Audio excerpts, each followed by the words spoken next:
सभी को जय श्री कृष्णा। आज दीदी के जन्मदिन की हम सब की ओर से आपको ढेरों शुभकामनाएं।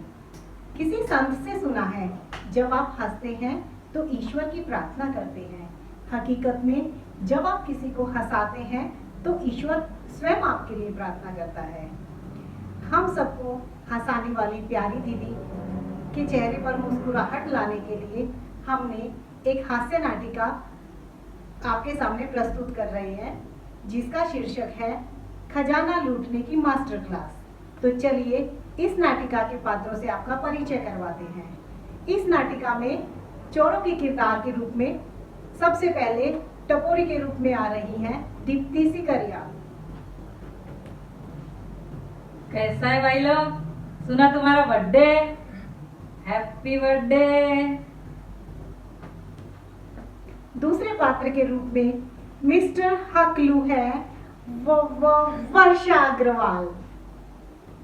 जन्मदिन के हार्दिक बधाई हो दीदी। और श्रीमान तोतला राम बने हैं किरण भटेजा जी। हैप्पी बर्थडे दीदी। और सबसे सरकेली सर्किट जया है हमारी प्यारी काजल। हैप्पी बर्थडे बेटू। और पार्टी शार्टी कहाँ है? और अब इस नाटिका की सबसे अहम किरदार, सोचिए कौन है ये? चलिए हम आपको बताएंगे नहीं, आप खुद ही देख लीजिए। सभी को बहुत सारा प्यार। जी हाँ, ये है हम सबकी प्यारी सुषमा दीदी के रूप में डिम्पल पारेख। बहुत प्यारी बच्ची है पूजा। सभी को जय श्री कृष्ण। हाँ, शुरू करते हैं हमारा नाटक खजाना लूटने की मास्टर क्लास। तो चलिए शुरू करते हैं। रात के 11 बजे हैं। अकोला की सारी सड़कें एकदम सुनसान और वीरान हैं। कोरोना की वजह से सब लोग अपने घरों में छुपे बैठे हैं। ऐसे मौके का फायदा उठाकर ये चोरों की टोली पहुंच जाती है श्रावणी प्लॉट के एक घर में। आपको पता है ये किसके घर में घुसे? अपने विजय भैया और शोभा भाभी के घर में, जहां पर अभी अभी दीदी का सत्संग खत्म हुआ और विजय भैया और भाभी आपस में चर्चा कर रही है। तो चलिए सुनते हैं वो लोग आपस में क्या बात कर रहे हैं। वाह, आज तो सत्संग में मजा आ गया। कितने सालों से सुन रही, पर आज तो मेरे दिमाग में ये बात बिल्कुल बैठ गई कि दीदी ने बहुत अच्छा बताया। सभी को देना देना देना, लेना नहीं। सही में कितनी अच्छी बात बताई है ना। इनकी चर्चा चल ही रही थी, उतने में घर में एकदम दबे पांव चोर घुसने की तैयारी करते हैं। शोभा भाभी की आवाज कुछ आ रही है शायद। अमूल्य खजाना मिल गया अपने को तो अब तो बस पूरी जिंदगी अपनी सुख और शांति से कट जाएगी। इधर चोरों की एंट्री घर में हो चुकी है।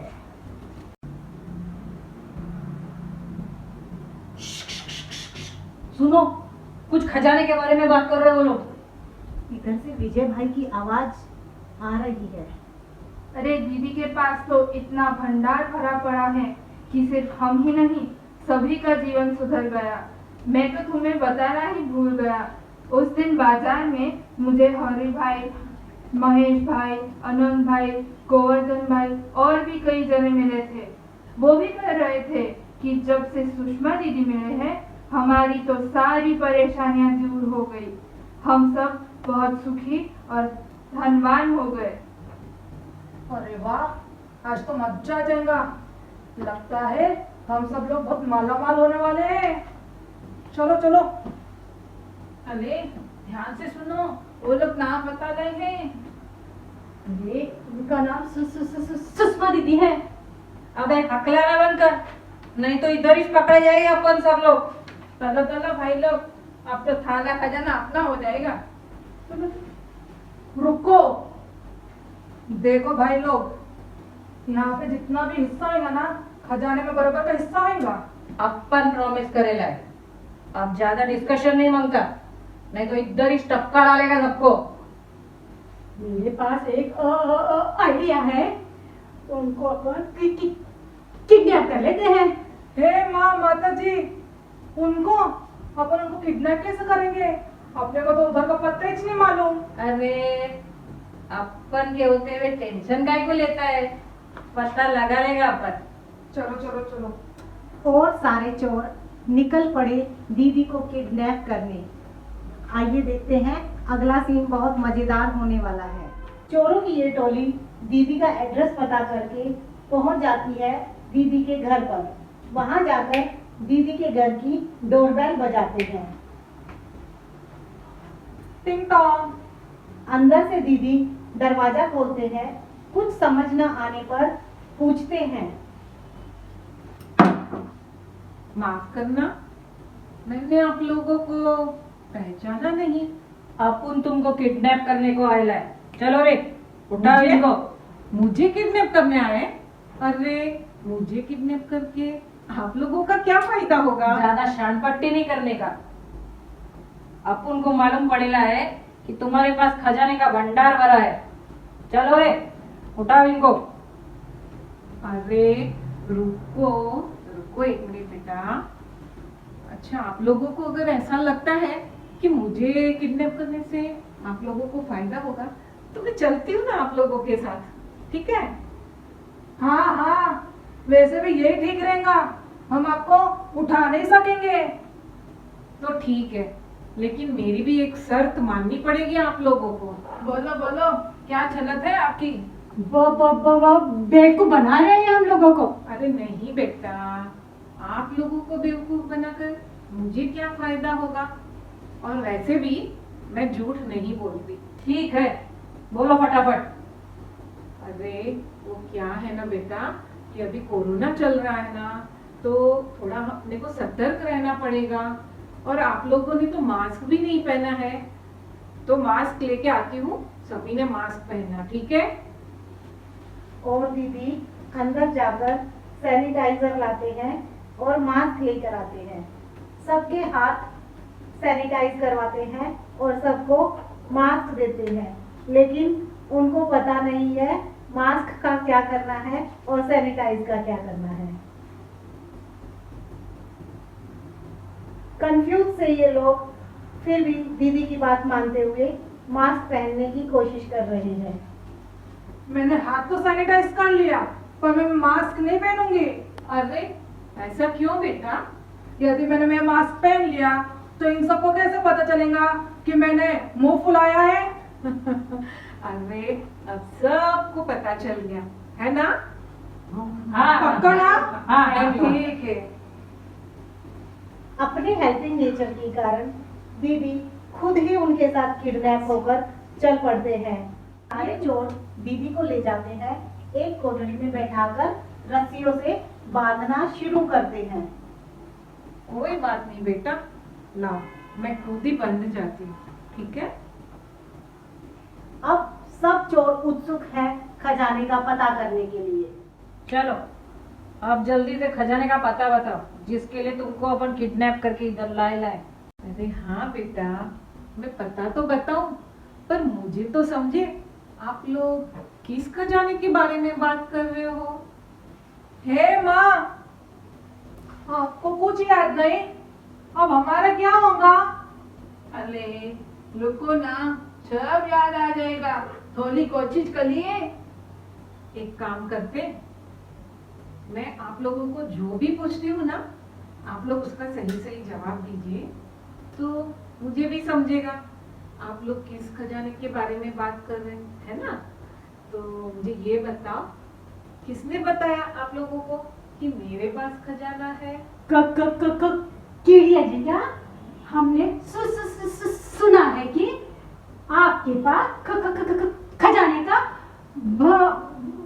भंडार है और वो मालामाल हो गए हैं। हाँ, और कुछ टाइम पहले हमें ना लाठी जी के यहाँ, गोयंका जी के यहाँ सब जगह चोरी करने के लिए गए थे। वहाँ पर भी सिर्फ दीदी दीदी की ही बातें चल रही थी। फिर हमें वहाँ पे आपका नाम पता चला और फिर हम आपको किडनैप करके इधर ही लेकर आ गए। Okay, got it. अब मुझे थोड़ा थोड़ा ध्यान में आ रहा है आप लोग किस खजाने के बारे में बात कर रहे हो।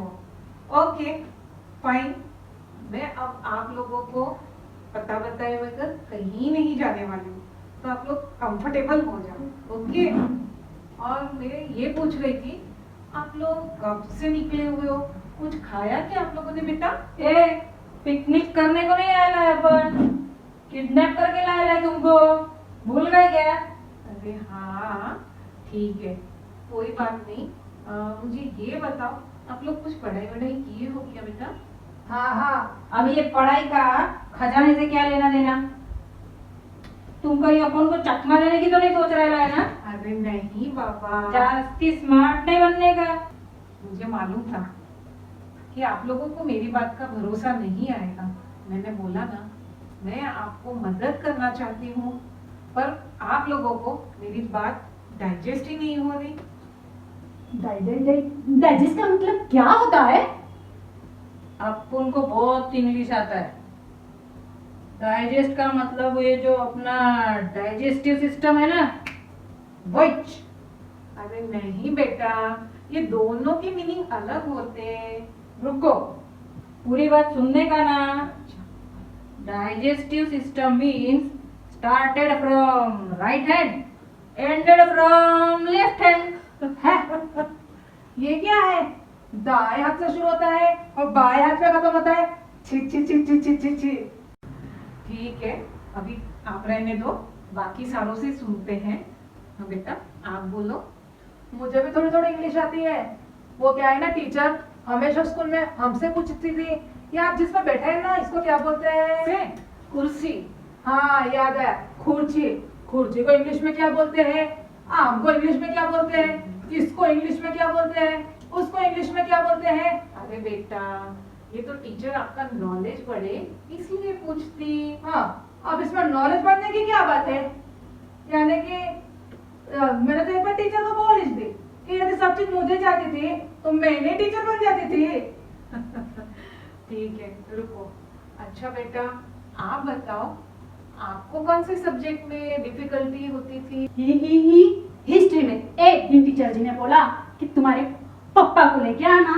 मैंने तो कहा था टीचर जी से, तुम पेपर में तो दूसरे के पापा का नाम पूछते हो। अकबर के पापा का नाम क्या था? हुमायूं के पापा का नाम क्या था? अब बुलाओ ना हुमायूं के पापा को। टीचर जी ने दे चप्पल दे चप्पल दे चप्पल बहुत मारा और फेल कर दिया हिस्ट्री में। अरे यार, हिस्ट्री बहुत बोरिंग सब्जेक्ट है। पता है दीदी, मैं हिस्ट्री में क्यों फेल हुआ? क्यों बेटा? पापा की वजह से। अरे पापा की वजह से? वो कैसे बेटा? जब मम्मी पापा का झगड़ा हुआ था ना, तो पापा ने कहा था पुरानी बातों पे मिट्टी डाल, तब हम सब खुश लेंगे। मैंने भी क्या किया, हिस्ट्री की किताब उठाई और मिट्टी में डाल दी, क्योंकि सबसे ज्यादा पुरानी बातें उसी में होती हैं। पर ना अपुन तो पहले से पढ़ाई में बहुत होशियार था। अपुन का बापू बोला, बेटा पढ़ पढ़ पढ़ लिख के महान आदमी बनेगा। पर ना ये मैथ सब्जेक्ट अपने पल्ले नहीं पड़ता था। एक बात समझ में नहीं आती थी। वो आर्यभट्ट है ना, वो 0 लाया, उसको सब बोले बहुत महान बहुत महान। वो इस टाइम अपुन डिसाइड किया कि अपुन भी 0 लाएगा, और अपुन लाया 0। फिर मेरा बापू मेरे को बोला, बदतमीज, अपना तो साला पढ़ाई पे से भरोसा ही छूट गया। ये इसने तो पढ़ाई की पूरी वाट लगा डाली। ये येड़ी ड्राइंग में फेल हो गई। हाँ, ड्राइंग में फेल हो गई? मैंने तो ऐसा आज तक नहीं सुना बेटा कि कोई ड्राइंग में फेल हुआ हो। ऐसा क्यों? वो टीचर है ना, उन्होंने मुझे अंडा बनाने के लिए बोला था और मैंने आम बना के लेकर आ गई। अच्छा, जरूर कुछ कंफ्यूजन हुआ होगा तुम्हें। हाँ, टीचर ने भी मुझको यही सवाल किया था, पर वो क्या है ना, उस दिन मंगलवार था और मैंने तो टीचर से कह दिया, मंगलवार को ना मैं अंडा खाती हूँ और ना बनाती हूँ, तो फेल कर दिया। अब जल्दी से खजाने का पता बताओ। बहुत जान लिया आप उनके पढ़ाई के बारे में, अब फटाफट अब खजाने का पता बताओ। हाँ बेटा, मेरा तो काम ही है बताना। पर है ना, इसके लिए आप लोगों को बहुत धैर्य रखना पड़ेगा, है ना। ये जो मृदुला, गोयनका दीदी, ये शोभा और अपनी वो ममता भाभी, ये सबने बहुत मेहनत की है, तब जाके उन्हें ये मिला है, ठीक है। हाँ तो बता ना, अपन क्या मेहनत से डरता है? अच्छा ठीक है, तो फिर है ना, आप लोग शांति से बैठ जाओ और मैं जैसे बोलूं वैसे करो, है ना।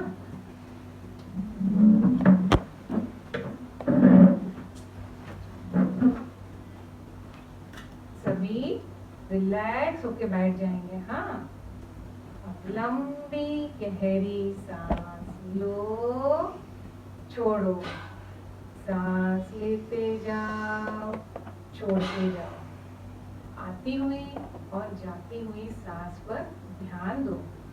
देखो मन में क्या विचार चल रहा है। अब है ना, जोर से हा बोल के धीरे धीरे आंख खोलेंगे।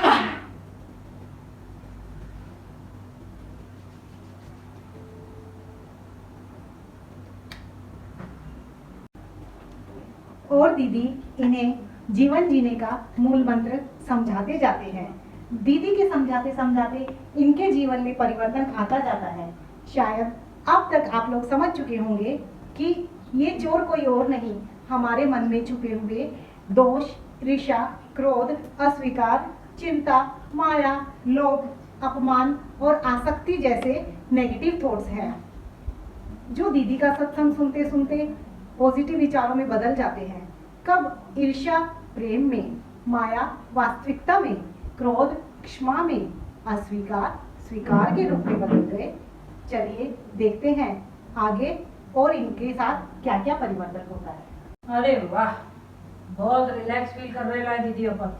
वाह वाह, मैंने तो ये समझा अपनी कमी को भी स्वीकार किए तो जीवन बहुत बेहतर तरीके से जी सकते हैं। वेरी गुड बेटा। हाँ हाँ, और मैंने इनके जैसा व्यक्ति ना पूरी जिंदगी में देखा है जो अपने काम को ही धर्म समझते हैं और धर्म को ही अपना काम समझते हैं। मुझे तो ये समझ में आया कि अपनी वृत्ति सही होनी चाहिए। अरे इसका मतलब है वृत्ति। वाह बेटा, वेरी गुड। आप सब कितने समझदार हो। अब एक काम करते हैं, अभी तक की है ना पुरानी सारी बातें है ना, उसकी गठरी बांधो और है ना इसे फेंक दो, और आज से ही और अभी से ही नया जीवन जीने की शुरुआत करो। वंडरफुल बेटा, बहुत अच्छे, तुम सब कितने अच्छे हो।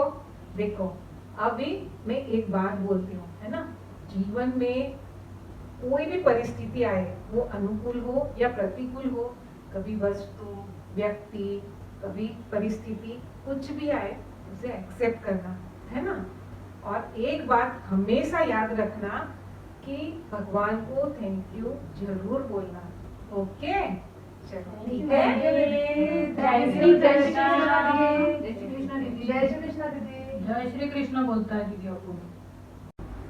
और दीदी के संग संग इन सब का जीवन दीदी का सत्संग सुनते हुए एकदम परिवर्तित हो गया है। तो आगे सत्संग को कंटिन्यू करने के लिए कल मिलेंगे ठीक रात 10 बजे स्काइप पे दीदी के साथ। सभी को जय श्री कृष्ण और बहुत सारा प्यार।